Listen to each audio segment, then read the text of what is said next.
four great Allied fronts gather momentum, General Montgomery ordered his men to strike at Caen. The start of the British and Canadian offensive came at dawn. It ended with the fall of Caen, another decisive blow at the fading might of the Nazi defenders.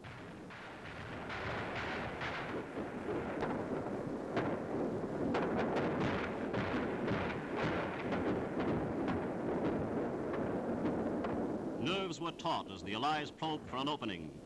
These Tommies were not long discovering it, and the capture of another enemy strongpoint was soon complete.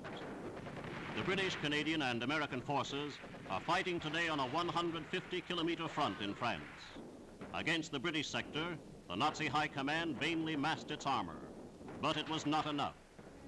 It was no match for the endless stream of Allied men and machines that now pour onto European soil. The Nazis defended Caen with furious determination.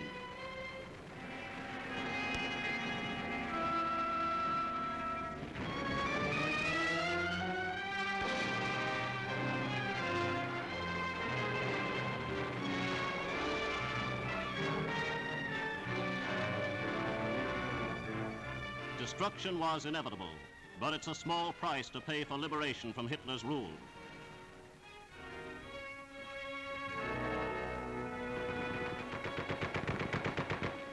The Allies took great care to spare the famous church of Saint-Étienne.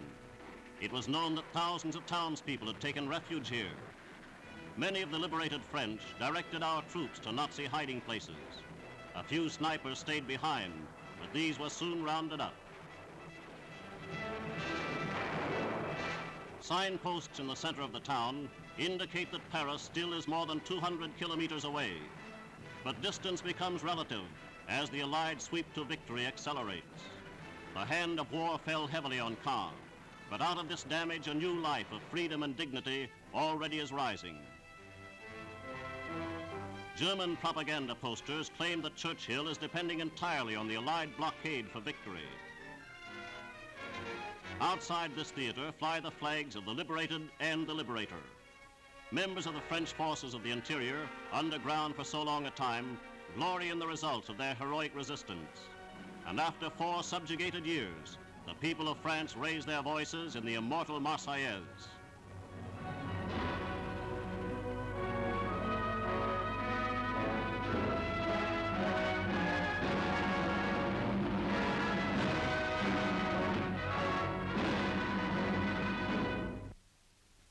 French military courts lost no time dealing with traitorous countrymen. These 2 young men were tried at Cherbourg as spies in the pay of the enemy. They tried to hide their shame as the story of their guilt was confirmed by a parade of witnesses. Evidence against them was conclusive. They were spared death because of their youth. It's hard labor for life for these 2 collaborators. Here are the American forces who captured La Haye de Puy.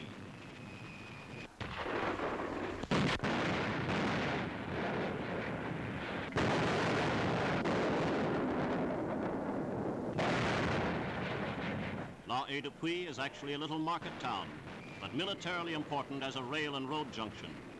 It was a great loss to the Germans, and they fought savagely to keep the Americans out.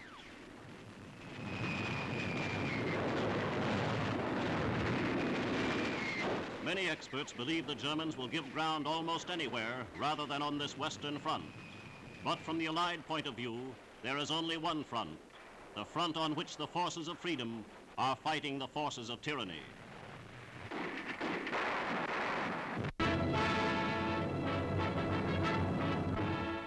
Greater and ever greater pressure is being applied by the Allies in Italy. Here, too, the enemy has no escape from his growing dilemma. If he continues his retreat northward, both southern France and Yugoslavia invite Allied landing operations. If he attempts to hold Italy, he must call upon more and more reserves needed desperately in Russia and Normandy. Here, too, the Germans are faced with mounting proof that the military power of France has been reborn. In a brilliant operation, the French captured the town of Siena, only 50 kilometers from Florence, and they took the city without damage to the 800-year-old cathedral or to other historic buildings.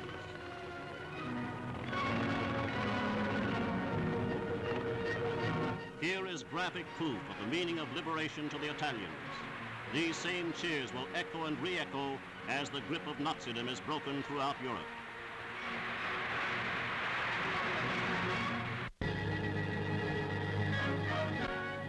Today, the Nazi soldier looks in vain for support from the once powerful Luftwaffe. Allied planes such as these operate at will over the Nazi battle lines and shipping lanes. These bullfighters of the Coastal Command surprised an enemy convoy off the Frisian Islands. 2 merchant vessels were torpedoed and 3 set on fire. 5 others, naval vessels, were damaged.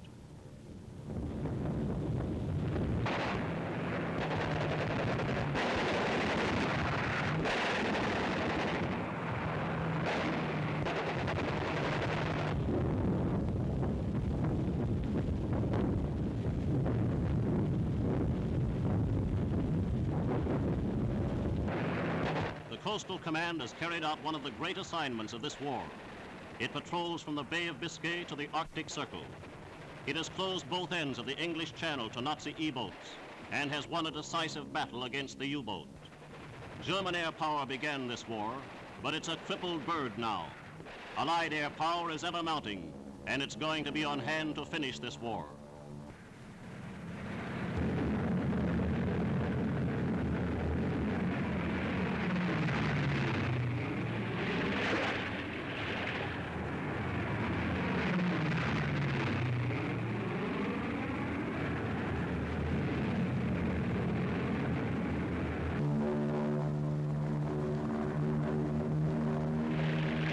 Bullfighter was lost to enemy flak.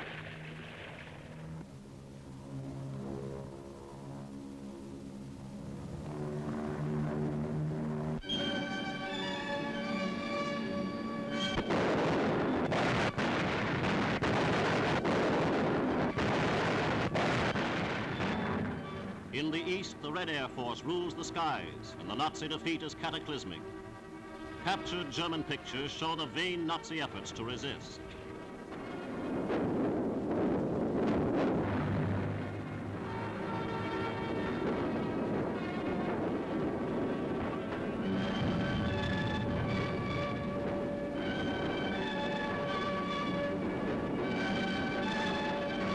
The Germans withdraw into East Prussia. At this moment, the Red Army is posed to thunder over the German border.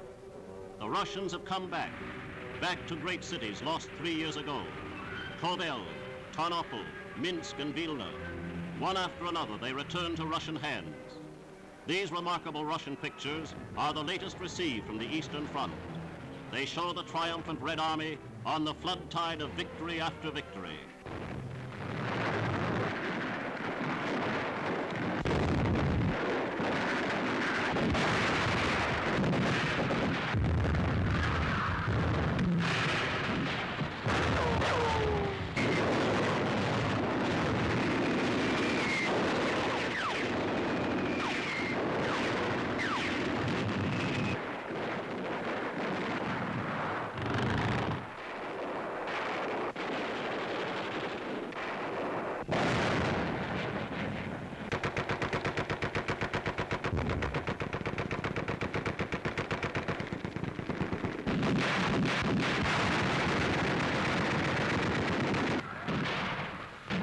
There is no chapter in military history to compare with this smashing Red Army offensive.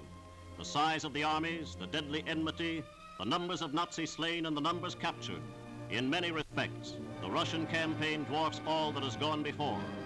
And to Russia goes the honor of first fighting and destroying the German armies on German soil.